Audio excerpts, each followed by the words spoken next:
Hi everyone. बहुत लोगों को डाउट्स था, कुछ लोगों ने फ़ोन भी किया, मैसेज भी किया कि ये जो प्रोग्राम चल रहा है इसमें क्या बेसिक पढ़ाया जाएगा या एडवांस पढ़ाया जाएगा, कैसे होगा।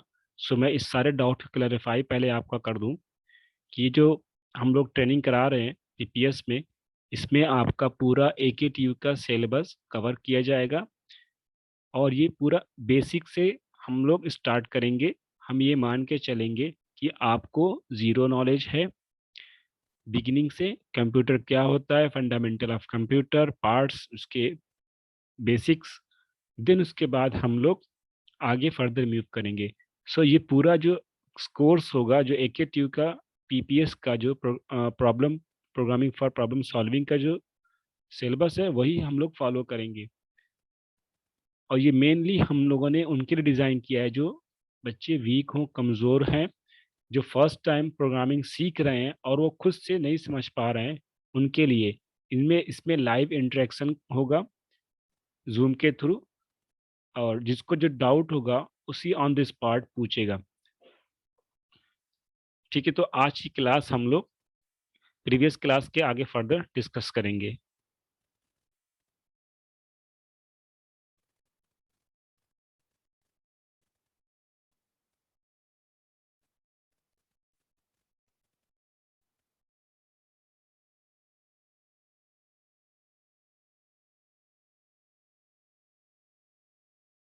सो हम लोग पिछले क्लास में basics of computer, function of computer और कंपोनेंट्स ऑफ कंप्यूटर के बारे में डिस्कस किए थे।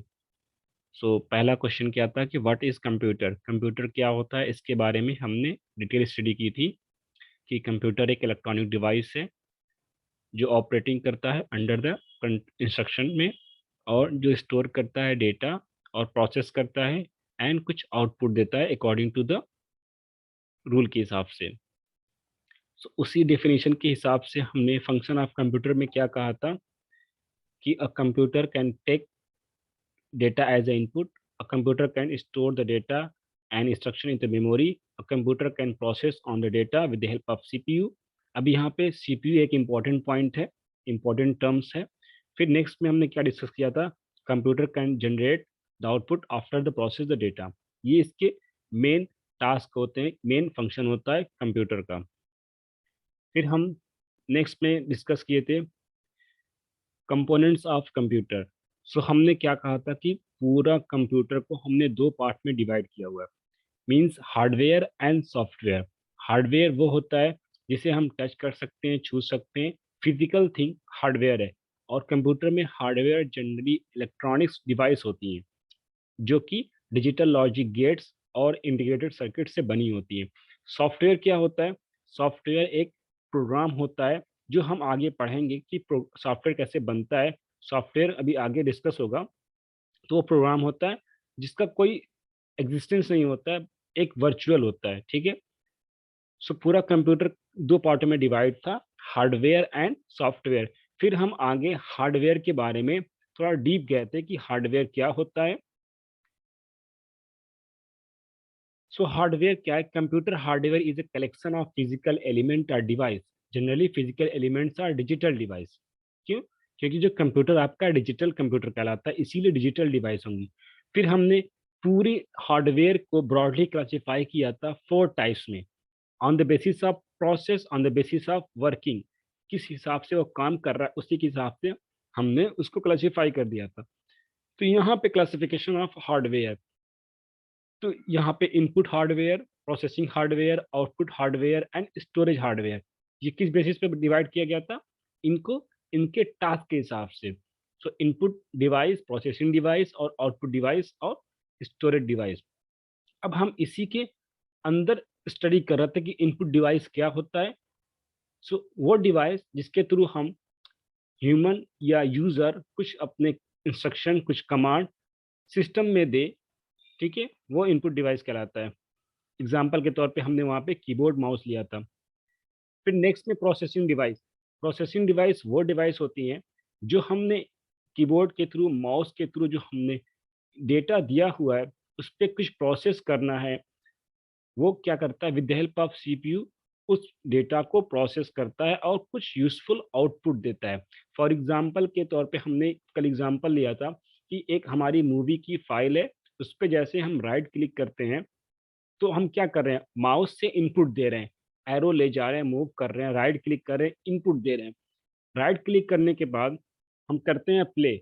जैसे प्ले करते हैं, वो एक है बाइनरी फाइल है, जैसे उसको प्ले करते हैं क्या होता है, वो किसी एप्लीकेशन जिसको हम लोग कहते हैं मीडिया प्लेयर, वो एक सॉफ्टवेयर है, एक एप्लीकेशन है, वो क्या करता है, प्रोसेस करता है उस डेटा को और कुछ यूजफुल इमेज के रूप में हमें आउटपुट डिवाइस पे डिस्प्ले कराता है। तो ये पूरा आपका एक कंप्यूटर हो गया। ठीक है। सो अब हमने उस दिन कल डिस्कस किए थे कि processing device mostly micro processor और माइक्रो कंट्रोलर होती है। अब कंप्यूटर के अंदर माइक्रो प्रोसेसर यूज होता है, इसको हम लोग नॉर्मली सीपीयू के नाम से जानते हैं। इसका फुल फॉर्म होता है कंट्रोल यूनिट प्रोसेसिंग।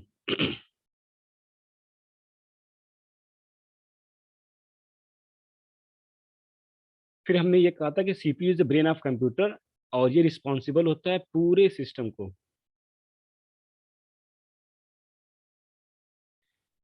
अब फिर हम फर्दर सीपीयू के बारे में डिटेल जान रहे थे कि अ सीपीयू कैन सब डिवाइडेड इनटू 3 पार्ट। अब हार्डवेयर में टाइप्स ऑफ हार्डवेयर कंपोनेंट्स, फिर उसमें इनपुट के बाद प्रोसेसिंग के अंदर सीपीयू। अब सीपीयू के अंदर, क्योंकि सीपीयू एक मेन पार्ट है कंप्यूटर का, ब्रेन है, तो इसको डिटेल ज़्यादा पढ़ना है।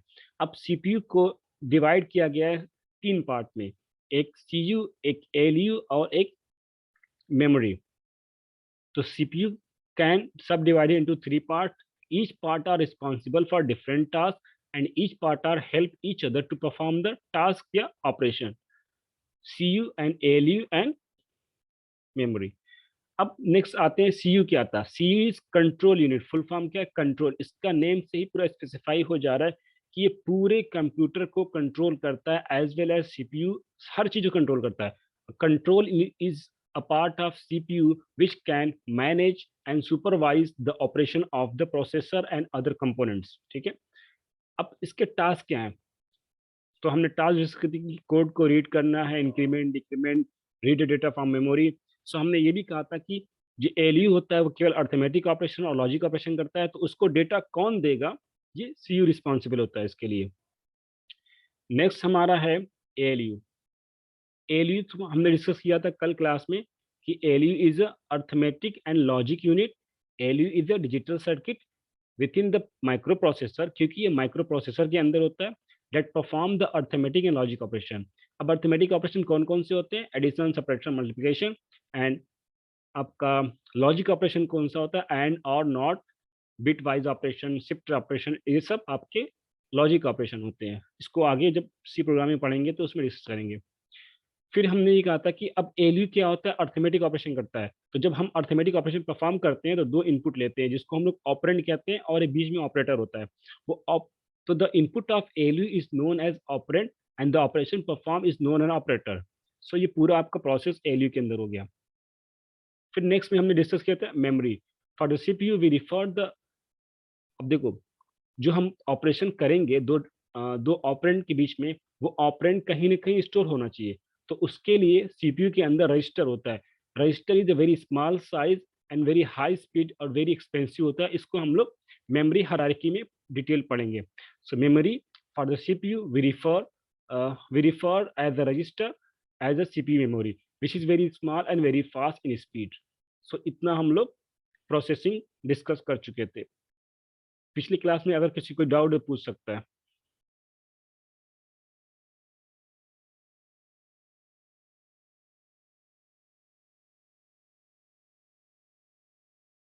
चलो ठीक, कोई डाउट नहीं है। अब नेक्स्ट हमारा था आउटपुट डिवाइस। Output devices. अब आते हैं आउटपुट डिवाइसेस। अभी हमने डिस्कस किया है कि इनपुट लेगा, प्रोसेस करेगा, कुछ यूजफुल आउटपुट आएंगे। तो ये आउटपुट डिवाइस भी एक हार्डवेयर, क्योंकि हम हार्डवेयर की बात कर रहे हैं, parts of hardware. So an output device is an essential piece of computer hardware that uh, that can be translate the computer data to human readable data. मतलब ये क्या है कि एक डिवाइस है जो कंप्यूटर जो कहना चाहता है, लाइक कंप्यूटर अगर कोई डिस्प्ले कराना चाहता है मॉनिटर पे, तो उसको ह्यूमन रीडेबल बनाने के लिए वो डिस्प्ले यूज किया जाता है, तो डिस्प्ले जो होगा वो एक आउटपुट डिवाइस होगा। सो इसमें आप लोग लिख लो, output device is essential essential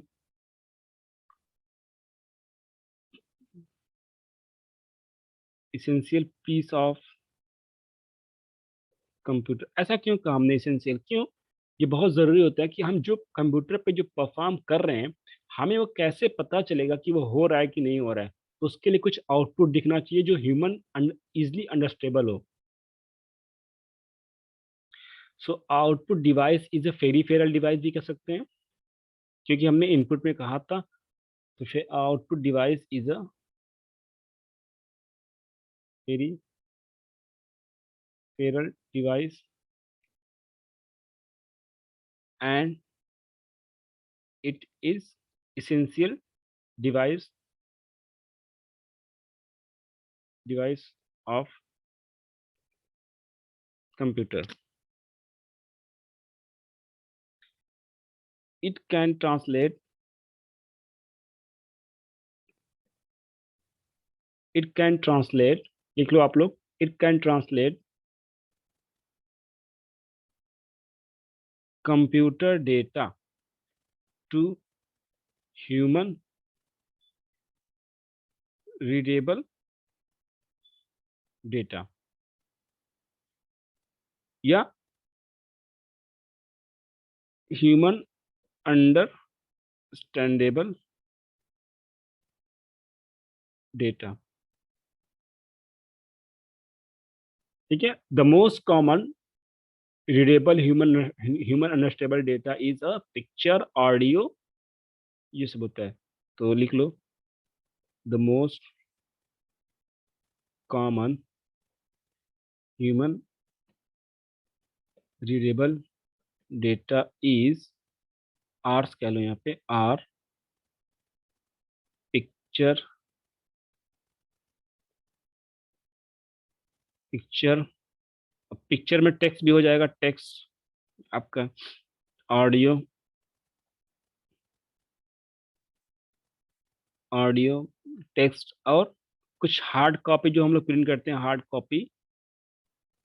copy paper, ये सब हो जाएंगे आपके। तो ये आपका आउटपुट हो गया।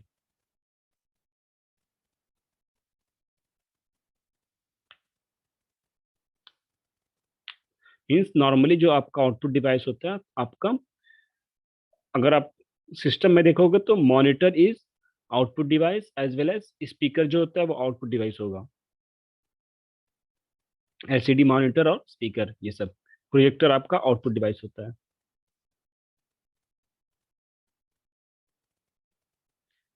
अब देखो, हम क्या करेंगे, इस पूरे आउटपुट डिवाइस को कैटेगराइज करेंगे टू टाइप्स में, ऑन द बेसिस ऑफ, हम इसको जैसे कि जो कहते हैं ना, सॉफ्ट कॉपी और hard copy. So we can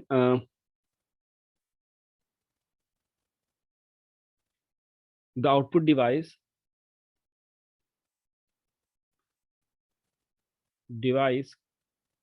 can be further categorized into two parts. One is soft output device, second is hard output device। अब यहाँ पे आएगा कि सॉफ्ट आउटपुट डिवाइस क्या है, हार्ड आउटपुट डिवाइस क्या है। तो सॉफ्ट आउटपुट डिवाइस वो डिवाइस जिसमें हमें कुछ, जैसे हार्डवेयर और सॉफ्टवेयर होता है, तो हमें कुछ फिजिकल ना दिखे। मीन्स हम उसको फिजिकली ना देख टच कर पाए, बट वो हमें विजुलाइज हो। एग्जाम्पल के तौर पे image, display, image monitor, projector, और आपका वॉइस, ये सब आपका क्या हो जा रहा है, सॉफ्ट हो रहा है। जैसे पीडीएफ फाइल एक सॉफ्ट आउटपुट है, ठीक है, इसको हम लोग रीड कर रहे हैं। तो नॉर्मली इसमें डिस्प्ले डिवाइसेस आती हैं, तो सॉफ्ट के अंदर आ जाएंगे, इसको इसी में लिख देते हैं। सॉफ्ट में मॉनिटर,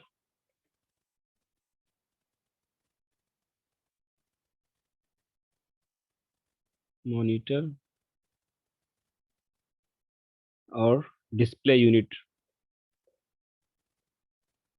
अब हार्ड में क्या हो गया, ऐसा आउटपुट जिसको हम टच कर पाए, वो हार्ड आउटपुट डिवाइस कहलाएगा। एग्जाम्पल के तौर पे प्रिंटर हो जाएगा, थ्री डी मॉडलिंग प्रिंटर हो जाएगा। तो ये सब आपका आता है, printer and three D printer.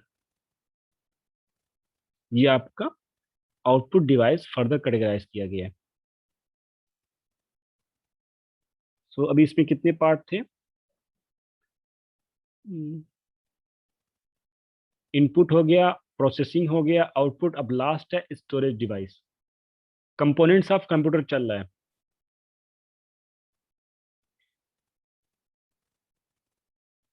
Storage device.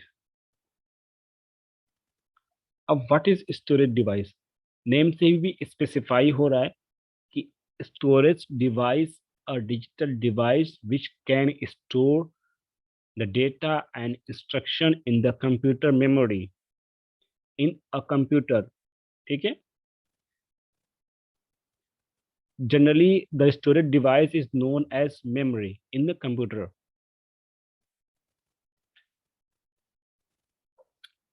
सो इसको लिख लो आप लोग। नॉर्मली, नॉर्मली या generally the storage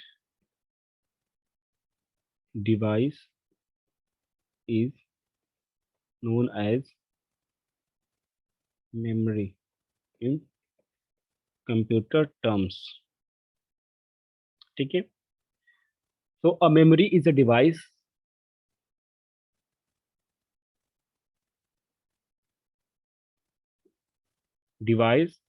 or system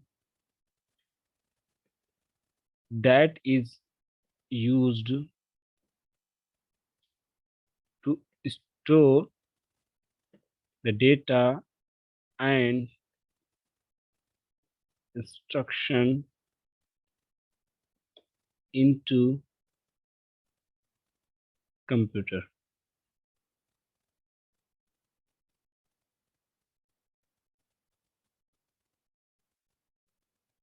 ठीक है।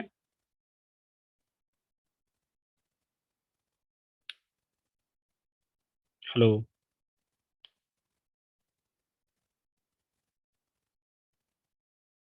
हेलो, आवाज आ रही है?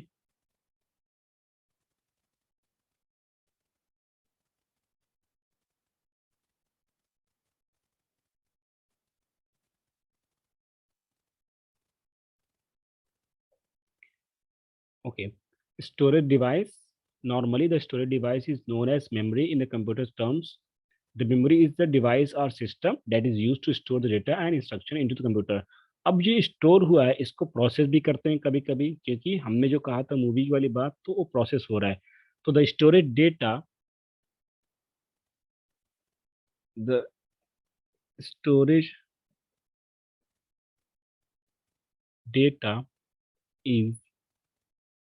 Is to be process, to be processed and जो इंस्ट्रक्शन स्टोर होगा, instruction, the storage data and instruction to be processed, the stored data and instruction to be processed होगा when it required,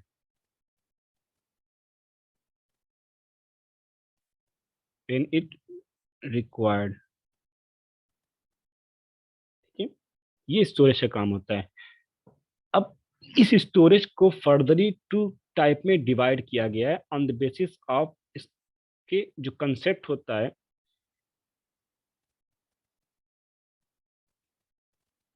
एक volatile memory और non volatile memory. मतलब इसको हम लोग primary memory भी कहते हैं और सेकेंडरी मेमोरी कहते हैं। इसको डिवाइड किया गया इसके कंसेप्ट के हिसाब से। तो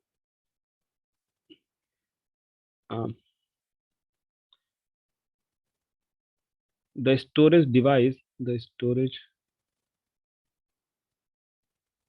device is the stud is subdivided into two parts. One is primary memory, second is secondary memory। Primary memory और सेकेंडरी मेमोरी। अब यहाँ पे प्राइमरी मेमोरी क्या है, इसको ऐसे भी कह सकते हैं कि it can be also divided in volatile memory और नॉन वोलाटाइल मेमोरी। तो इसको ऐसे भी लिख सकते हो oblique volatile memory, non volatile memory. अब यहाँ पे वोलाटाइल मेमोरी और नॉन वोलाटाइल मेमोरी क्या है, इसको मैं थोड़ा डिस्कस कर दूं।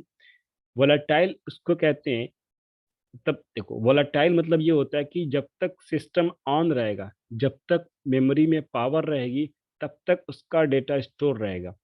और नॉन वोलाटाइल में क्या है कि उसको पावर से मतलब नहीं है, पावर ऑन हो सिस्टम की, उस मेमोरी में पावर हो चाहे ना, उसका डेटा परमानेंट स्टोर रहता है। ठीक है, इसको आगे डिस्कस करेंगे। सो हम लोग चलते हैं प्राइमरी मेमोरी पे।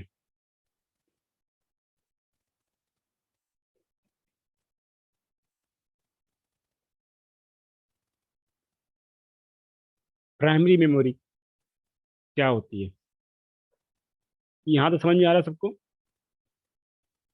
Anjali, yes sir. नोट्स बना रही हो आप? Yes sir. Okay,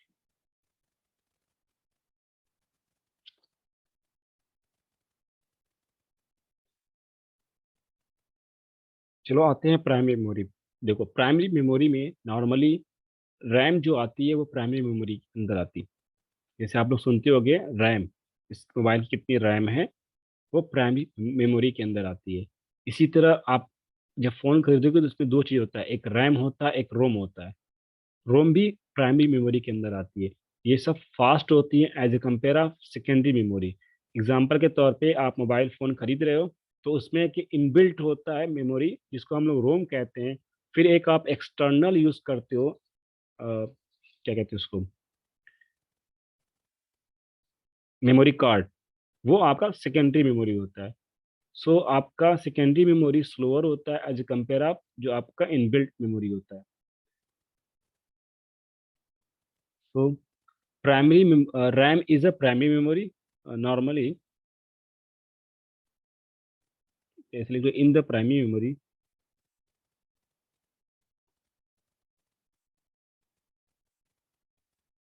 we can refer RAM and ROM memory.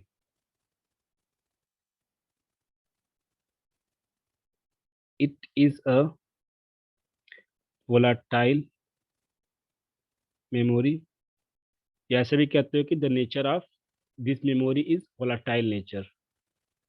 लिख लो, it is volatile memory, that means that's mean data will be erased once the supply once the supply of the storage is is turned off, then the the data is lost. इसका मतलब ये होता है कि data erase, तो लिखवा दिया हूँ, data will be erase once supply of storage is up. ठीक है, वो सही है। इसका ये मतलब होता है।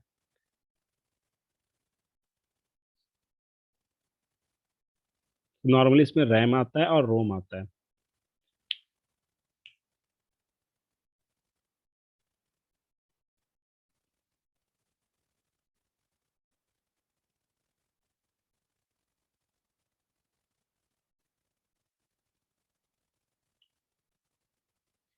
अभी जो रैम होती है आपकी, वो आपका सीपीयू से डायरेक्ट कनेक्ट होती है।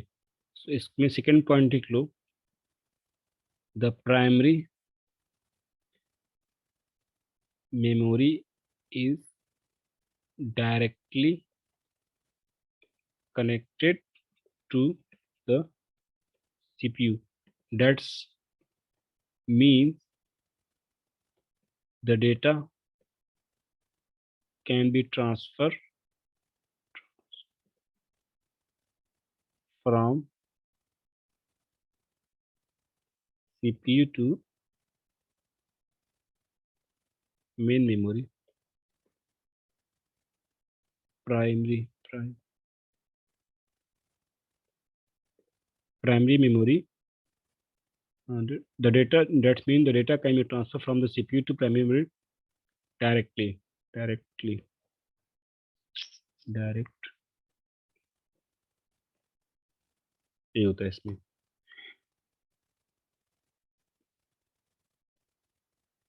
अब आते हैं सेकेंडरी मेमोरी पे।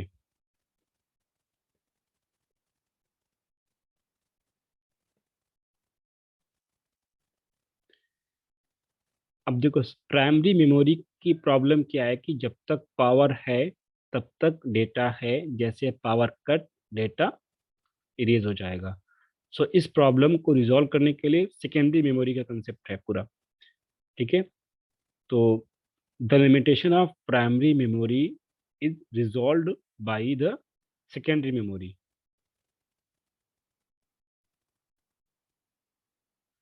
And it can provide the permanent storage of the data in bulk quantity. तो इसको लिख लो, वी, एक मिनट, किसका फोन आ रहा है।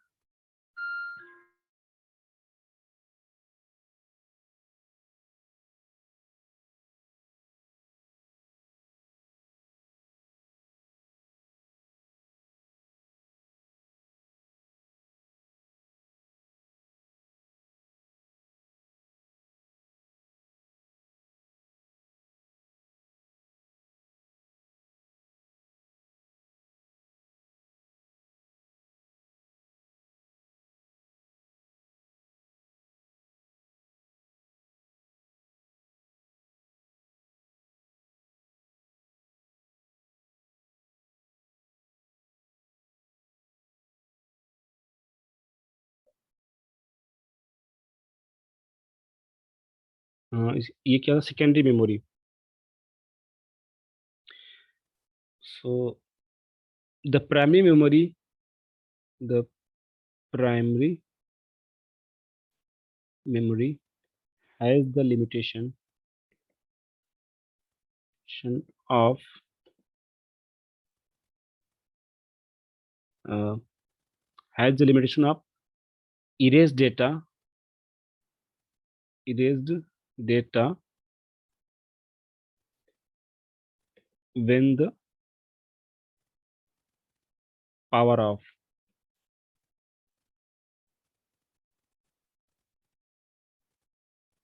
So the secondary memory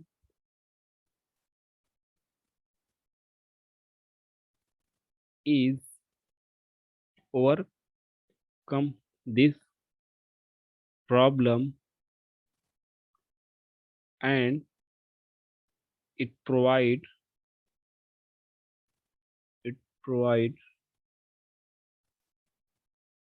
uh, permanent data storage and in bulk quantity.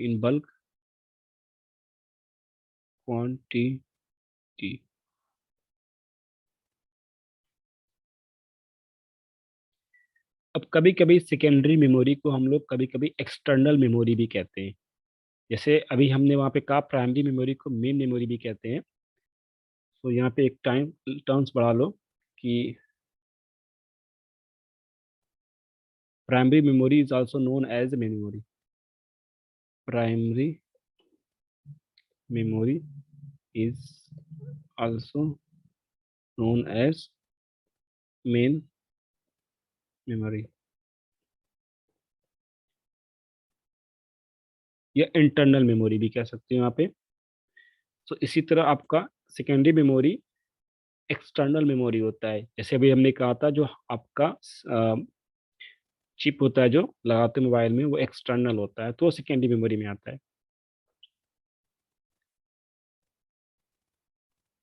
ठीक है। तो इसमें क्या था, it is also known as, आज it is also known as external memory.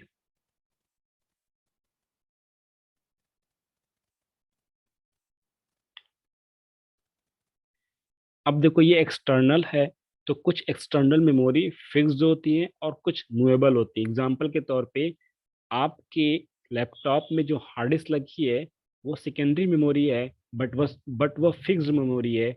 But आप जो पेन ड्राइव लगाते हो, सीडी लगाते हो, वो भी सेकेंडरी मेमोरी है, बट वो क्या कहेंगे, अनफिक्स्ड है।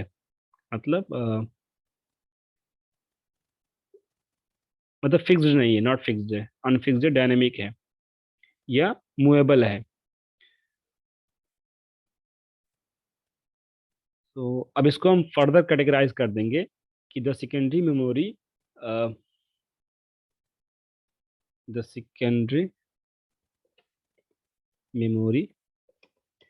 कैन बी सब divided into two parts. One is fixed memory. Second one is removable removable। हाँ, removable सही रहेगा।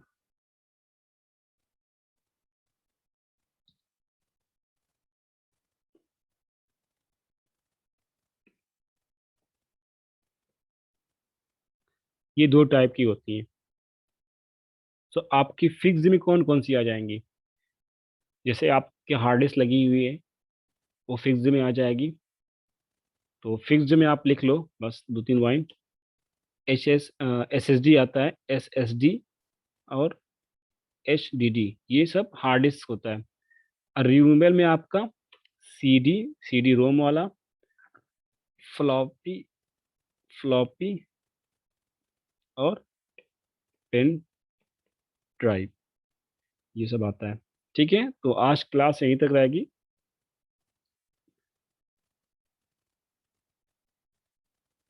अब यहाँ तक किसी कोई डाउट है पूछ सकता है।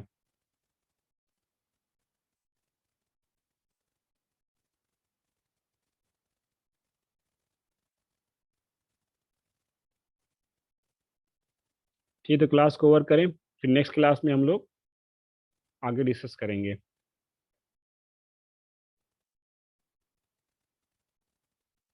ठीक, क्लास ओवर हो जाएगी विद इन 1 मिनट में। तो संडे को ऑफ रहेगा, फिर मंडे को मिलेंगे इसी टाइम पे।